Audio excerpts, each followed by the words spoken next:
But so I suppose it seems like he did have a point there. I do wonder how that can happen.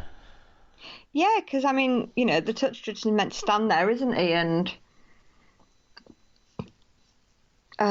yeah, you'd think that it was something of a polished procedure. Yeah, no, exactly. So I can get why he was annoyed about it. I mean, the kick went over and the team won and all that. So I suppose in the grand scheme of things, it doesn't really matter. But it seems like a legitimate thing to call a question on rather than, whether 50-50s and such like are going your side's way. But when it's Yeah. something you can demonstrate and it's not something that's happening at speed either, is it? Because the No. try scored. Yeah. Yeah. Surely. Yeah. It should be something that's fairly simple to make sure is correct. Yeah, I Um. agree. I agree.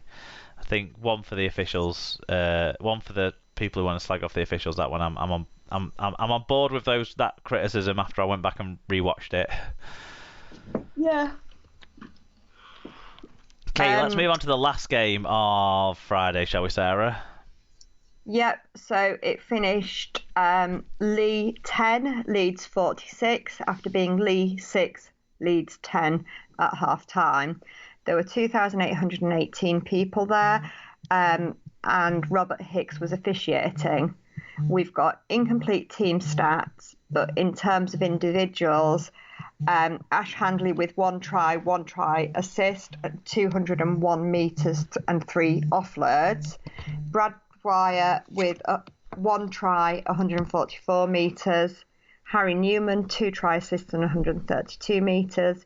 Cruz Liebig with one try assist and 122 metres. For the losers, Alex Gerrard made 56 tackles and 16 of those were marker tackles. Ben Helliwell with 42 tackles and 10 of those were marker tackles. James Bell with one try assist and 41 tackles, and Jack Lurgan getting on there with 108 metres. I was about to start watching the highlights of this when we started the call, so I'm afraid I didn't get to see much of it. How about you? Well, I know that Reece Martin got a grade B dangerous contact, one match penalty notice out of the disciplinary from it. That was from a incident fairly early in the game, but I don't know if that incident led to any of the injuries. There were quite a few injuries in this game. Luke Gale picked up a knee injury. That you never know, that could mean his last game for Leeds. Matty Foster and Matty Russell both picked up injuries as well in the first half for Lee. Conrad Hurrell went off with an injury around about the hour mark. Keenan Brand went off with a knee injury as well for Lee. So pretty injury ravaged game. No fan Yeah. musing on this one. And what I did see from the highlights, Sarah, was that some of the tries were way too easy. Tetevano's try at the start was a walk-in. Louis scored a ridiculous try where he'd basically been stopped and then just stepped over a guy and walked about 20 metres to the try line and scored. And then pretty much off the back of that, Brad Dwyer scored a try where he jumped out of dummy half and was doing the best Rob Burrow impression he's ever done, really. Speeding away from the defence, but there was no defence. There was not much resistance from the defence to speed away from on this occasion.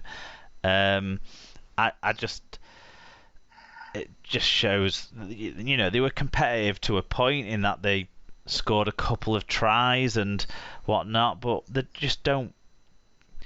It just underlines why they're not good enough for this division, that they keep losing like this and they keep losing with way too easy scores being scored against them. So yeah, a nice one for Leeds to get through with a big win. Yeah. Nothing else on this one, really. No. Final game was on Sunday then. There's a bit more on this one because this one's quite the shock. Wakefield, coached by Willie Poaching for the first time, beat Warrington by 28 points to 22. It was 12-0 to Trin at half time, so they led throughout.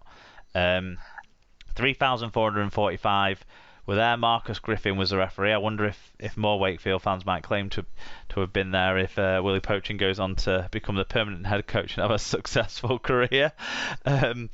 Team stats: meters were close. Wire edging both of those stats. They created more breaks too, with Wakefield going for a more offload-based game. That brought extra errors for Trin, so risk and reward with the offload game. But better discipline from them. 4 fewer penalties conceded and a 2.6% better team tackle success rate. So maybe that worked towards their favour. Individually, Lee Kershaw with a try and 167 metres and 3 offloads. Tom Johnson with a try and 163 metres. So both of those tries were long-range efforts. Innes Senior with 141 metres and David Fafita with a try, 106 metres and 3 successful offloads. For Warrington, who did show some spark in the last 15 minutes, but it wasn't quite enough, Josh Charnley had a try assist, 6 tackle busts, 191 metres. Jake Mamo had a try, 2 try assists and 157 metres. Danny Walker had 49 tackles, 13 of which were marker tackles, and Mike Cooper had 139 metres. Nothing out of the disciplinary on this one, but we did get a few fan views, Sarah. Yep, Neil Ormston said, too many Chiefs and not enough Indians. Maybe Price listened to the fans suggesting we play Austin at loose forward. Silly idea. Compounded with Ashton on the bench and a potential debutant who we never even played. We've lost our advantage of depth, having sent the reserves out on loan to fit Williams in this year's cap. No Clark, either of them. Hughes, Philbin, Mulhern, Butler, or the backup really shared. Then Neil got in touch with the help of Florence, aged 8, and Charlotte, aged 6. He said, a first defeat at a game for my 2 daughters today. So in their words, Florence said, worst game ever. When asked what part was the worst, she said the toilets. She was genuinely horrified at having to use the gents on the way out, especially the lack of sinks. And Charlotte, when filling Mummy in having returned home, said, I was a bit bored for the first half, but the second half was okay. A fair summary, I reckon.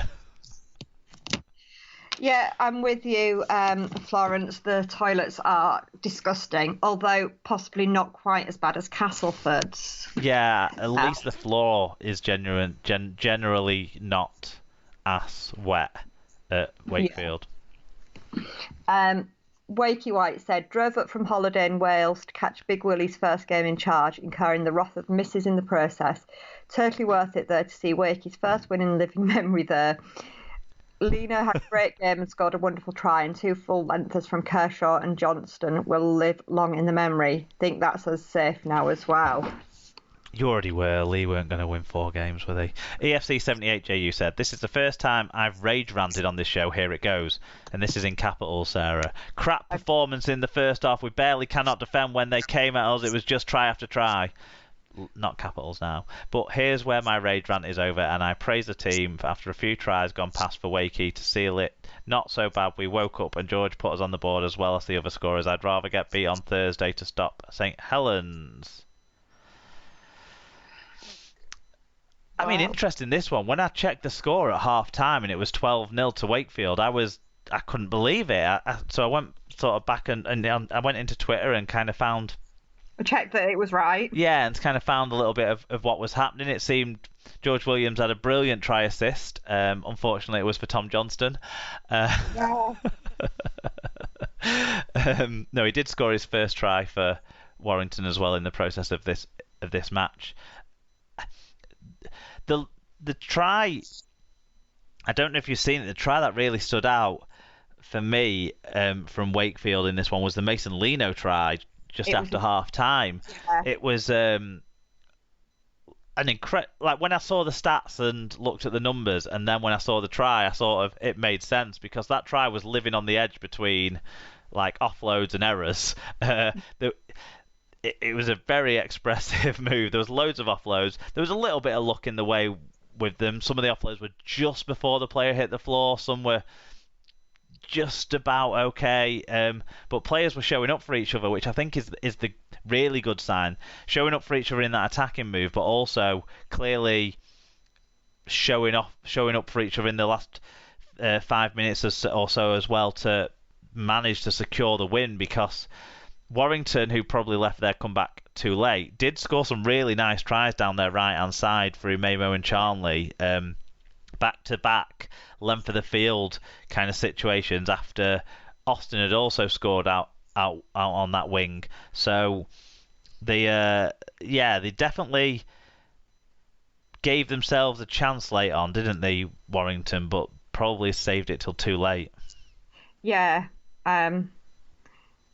Yeah, I thought Kershaw looked like he was going to die on his interception. Yeah, he's just got a head down run, hasn't he? Kind of style about him. I can't imagine you'd ever see him kind of playing anywhere other than the wing. No, but yeah, great result for Wakefield, definitely. I mean, I didn't necessarily expect the promoting up of the number 2 midway through a week playing against a top 3 side was going to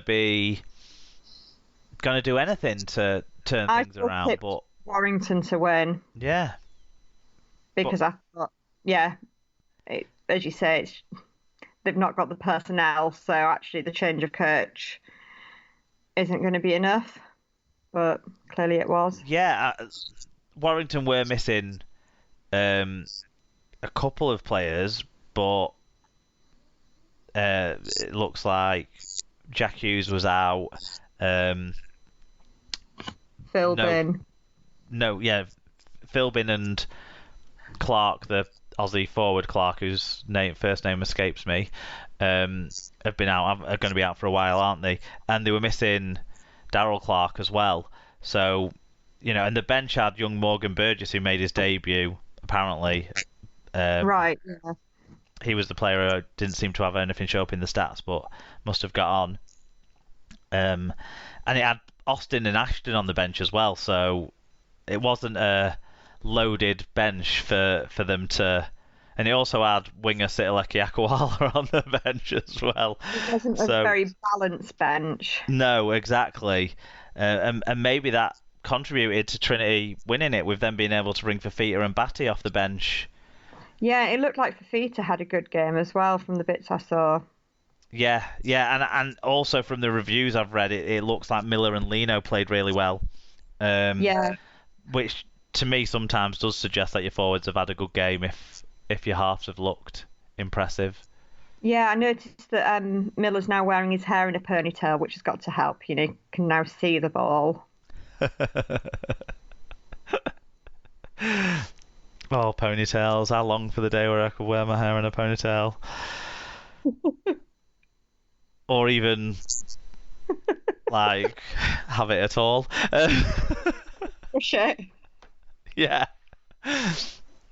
I think it was a huge surprise, and you've got to credit Wakefield, the leadership there of the coach and of the captain being one of the star players as well in the game. They've pulled together after what won't have been a nice week. It's never nice to see a coach get sacked as a result of your performances. But they showed a bit more steel, something they hadn't been showing when they were throwing away 18-0 leads and that sort of stuff in recent games. So yeah, well done to Wakefield. And I think with Wakefield, Hull KR, Castleford and Salford all beating sides that were ahead of them in the table this weekend, I suppose it's maybe reinvigorated the idea that Super League might not be quite so predictable as it maybe felt like it was becoming. Yeah, maybe. Do you want to take us through the standings? I'd love to. Catalan stay top and extend their margin. They're on 89% and Leah at the bottom. That's it, right? So Catalan are on 89% with Saints on 80%. Warrington have 72% win rate and a third. Wigan are on 63% ahead of Rovers on 57%. Leeds move into sixth ahead of Hull FC on points percentage, as both have a win percent of 50%. Castleford are still in the race on 47%. Huddersfield have 33%. Salford have 31% and Wakefield have 28%. Lee are still bottom on 0. Stat line of the week. I'm not saying it because it's a Wigan